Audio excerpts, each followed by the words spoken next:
Welcome to the Rams post-draft show presented by Zillow. Cameron Irwin alongside DeMarco Farr, and of course, your head coach for the Los Angeles Rams, Sean McVay.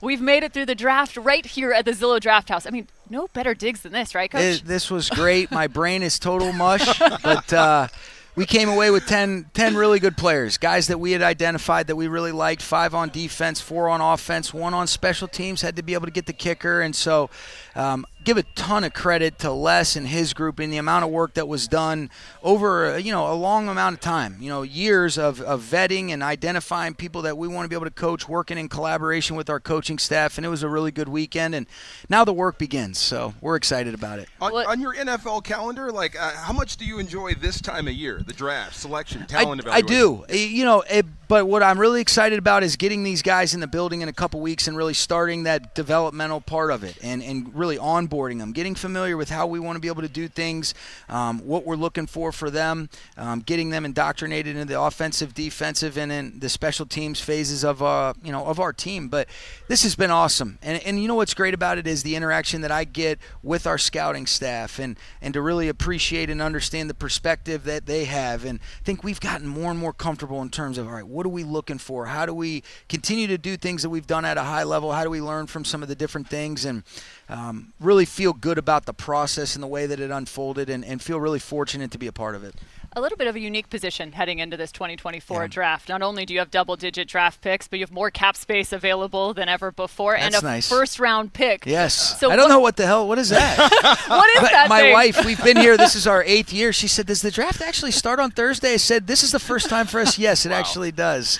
So she was kidding, of course, but it was a good first-round pick. So what were some of your initial intentions heading into this draft as it was so unique in terms of your tenure? Well, I think what you always try to do is identify what are the needs. And you don't want to overreach for a need. And I think we were able to stay really disciplined. And like I said, I give Les and his group a ton of credit, but we wanted to be able to address the defensive front. We got 2 guys on the outside, 2 guys on the inside.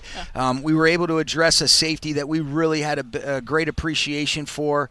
And that's the 5 guys on defense. On the offensive side of the ball, we knew that we wanted to be able to get a running back that we felt really good about. And, man, do we feel fortunate that Blake Corum fell to us.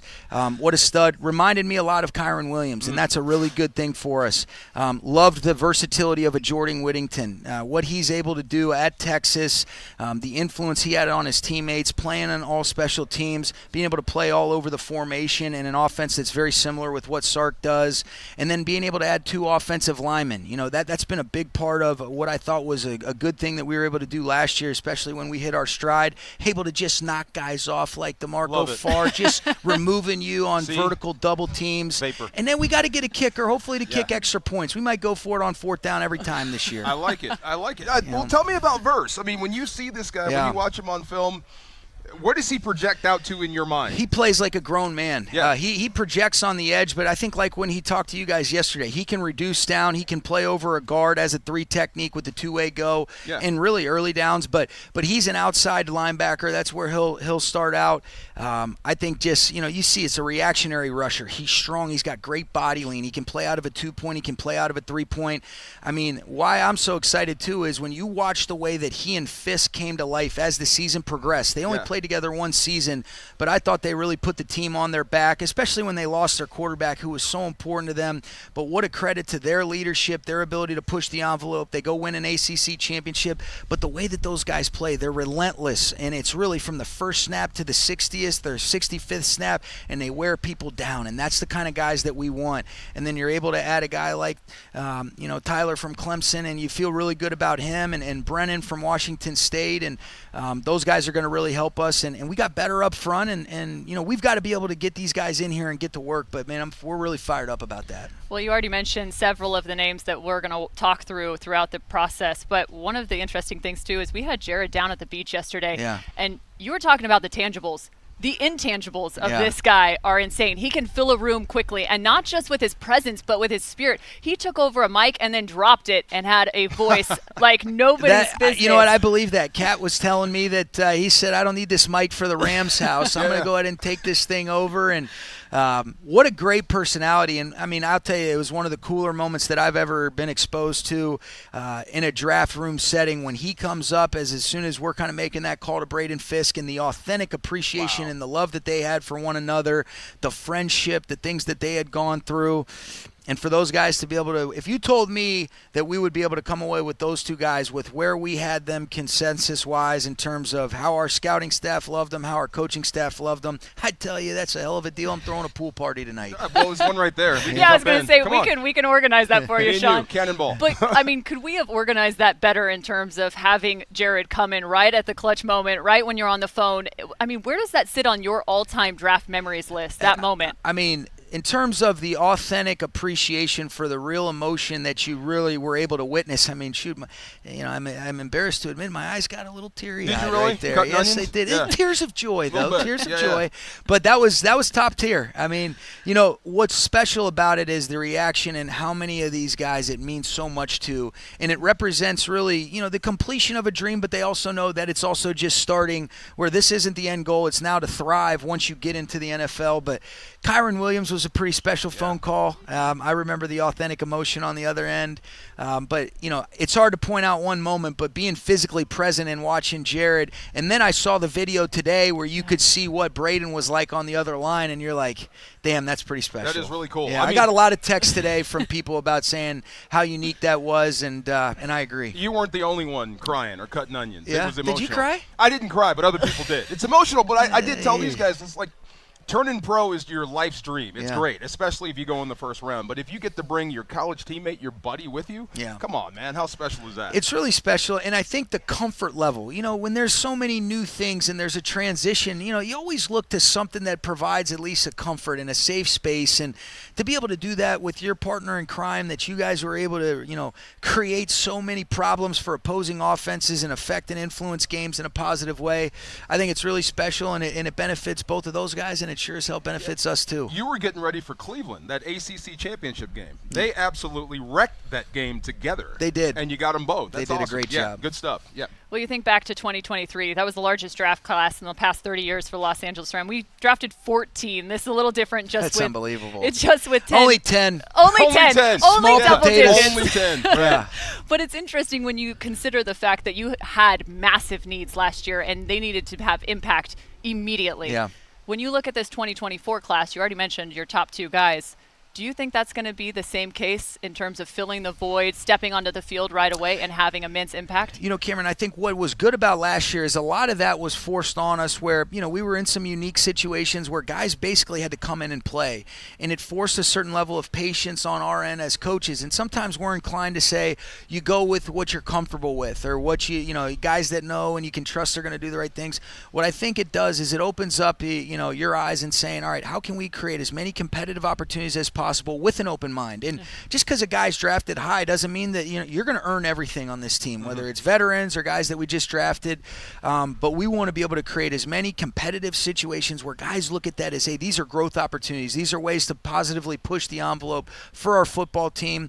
And we obviously had a vision with all 10 of these guys that we want to see come to fruition. But they've got to be able to go earn it, and then we got to do a great job of being able to set them up to have success. And it's not exclusive to those 10. We got some college free agents that we're adding. And then we got a lot of guys that we love and have a tremendous of appreciation for that are already in our building working as we've gone through the first couple weeks of the offseason program. Well, you traded up to find Braden, and I'm curious, at what point did that vision that you talked about really come to life? What did you see on tape that really forced you to be more aggressive and move forward? Really, those guys in combination. You love Jared Verse, and then you're saying you love Braden Fisk, and both of those guys working in combination. So as you're watching Florida State on defense, you're evaluating both of those guys, and the more you watch, the more you appreciated what they were able to do together. And we felt really fortunate that we were able to stay pat at 19 and have Jared kind of come to us. Because I'll be honest with you, if you said, all right, if I was guessing, I would not have thought he would have gotten to us if we just stayed pat at 19.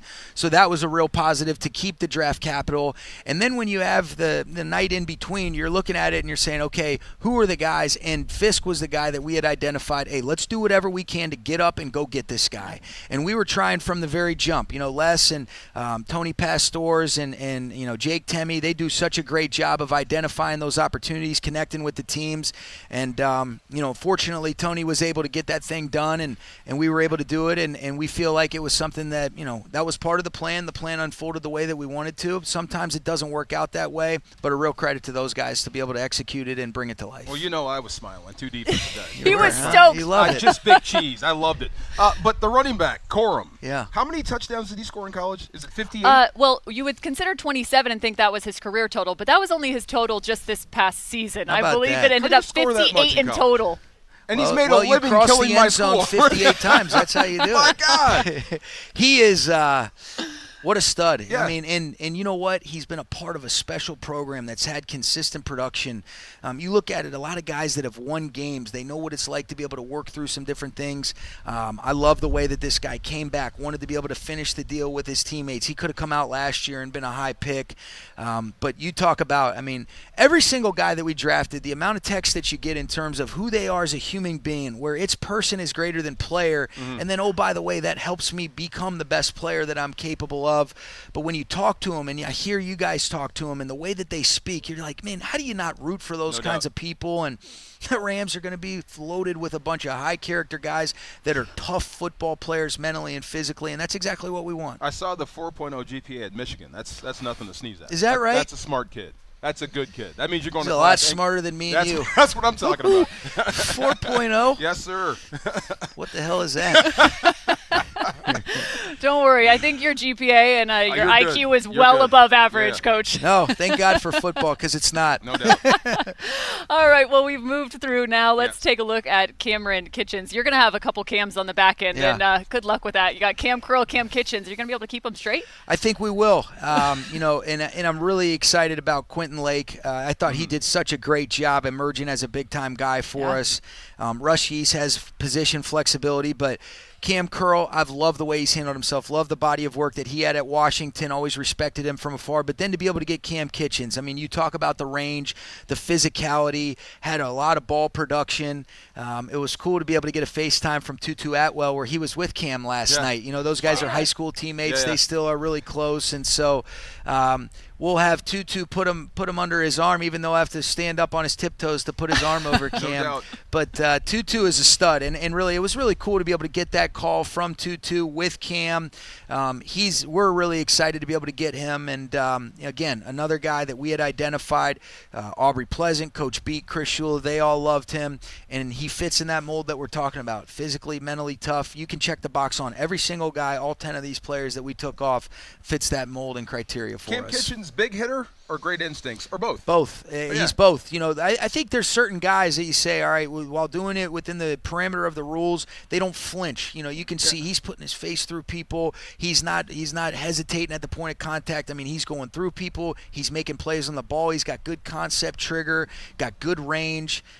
We're really fortunate to have gotten him, and love his play swagger and his demeanor. No doubt. Coach, we only have a couple more minutes with you, and we got to get through the day 3 Let's picks do it. because we had 6. Let's rip through them in total. But I got to go hats off. You went with a Coug. I'm a Coug. I'm so thrilled. We got Brennan Jackson. Yes.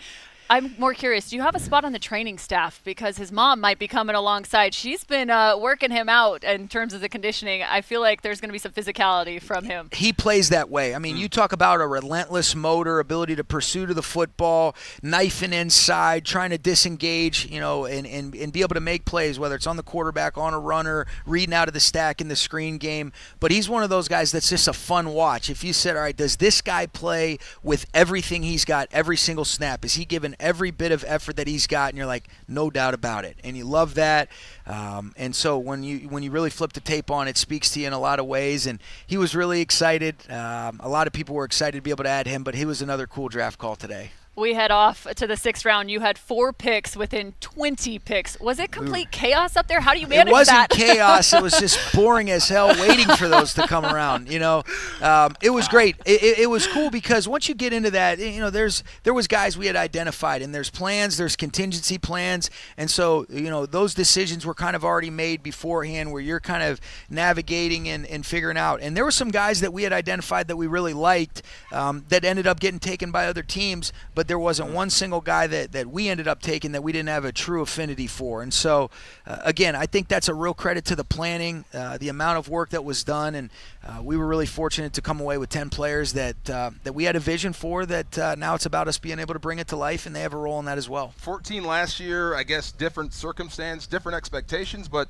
you're going to coach them the same. Come in here and try to take a job. And I think the beauty of it is there's no expectations other than let's be the best version of ourselves every single day. Let's have an appreciation for the growth that's necessary, for putting into it the right way, the way you pour into people, the way you pour into your teammates, the way that you create an atmosphere and environment where, hey, I don't want to let you down. It's not about – it really is about a we is greater than me approach. And the me matters a lot, and you have to be right to be the best teammate. But, man, when you think about how important it is to be a part of the greatest team sport that there is, let's go ahead and do that. And to be able to have 24 draft picks in the last 2 years, I think it's going to serve us well. But it's about the team, and I'm just excited. I just hate that we have to wait to be able to get these guys in the building and get going with them. I know. Can we speed up the clock? I mean, training camp's going to be right around the corner. But, Coach, thanks so much for joining us. Yeah, appreciate it's a blast you having you every time. Come on. No, I don't think so. Come on now. Maybe after. It's maybe a little after. chillier than people realize out here. You get the nice little breeze. Right.